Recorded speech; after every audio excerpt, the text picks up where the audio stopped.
ప్రతి ఒక్కరి పేరు నా మనసులో తలుచుకుంటూ వేదిక ముందున్నటువంటి మన ముఖ్యంగా మా మహిళలకు కుల బంధువులకు అందరికీ నా హృదయపూర్వక పాదాభివందనాలు చేస్తున్నాను బంధువులారా.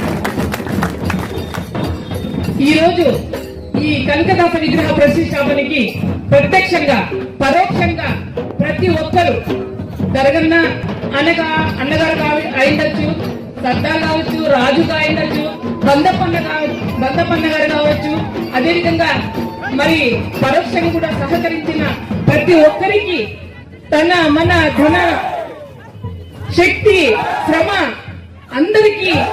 అందరూ కలిసికట్టుగా ఈ కార్యక్రమాన్ని చేసి ఈరోజు ఈ కనకదాస విగ్రహాన్ని మన ఇల్లాంటి గ్రామంలో ప్రతిష్ఠించినందుకు మనమందరూ ఈ రోజు గర్వపడే రోజు.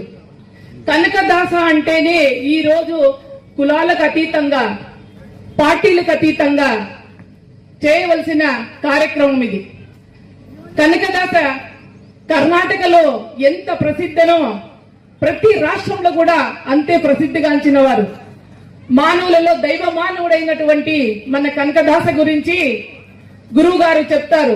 ఎంత చెప్పినా ఆయన చరిత్ర మనము తనివి తీరా వినాలంటే మనకొక జీవితం సరిపోదు బంధులారా.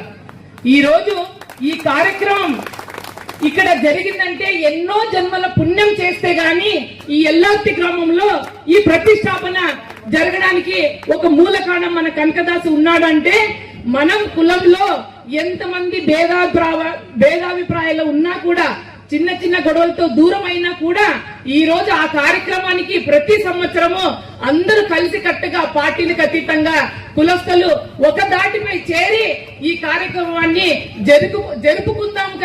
జరుపుకోవాలి కదా అని ఇదొక పండగలా, ఇదొక జాతరలా, ఇదొక మహోత్సవం లాగా ఈరోజు జరుపుకోవాల్సిన సందర్భం బంధులారా.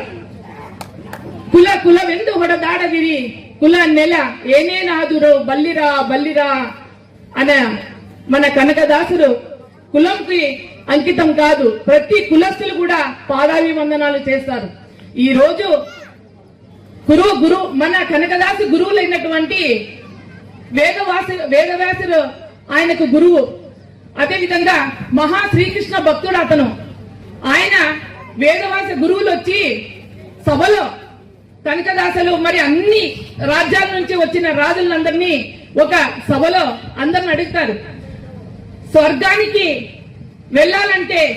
పోవాలంటే ఏం చేయాలి అని గురువు గారు ఆ రాజ్యాల నుంచి వచ్చినటువంటి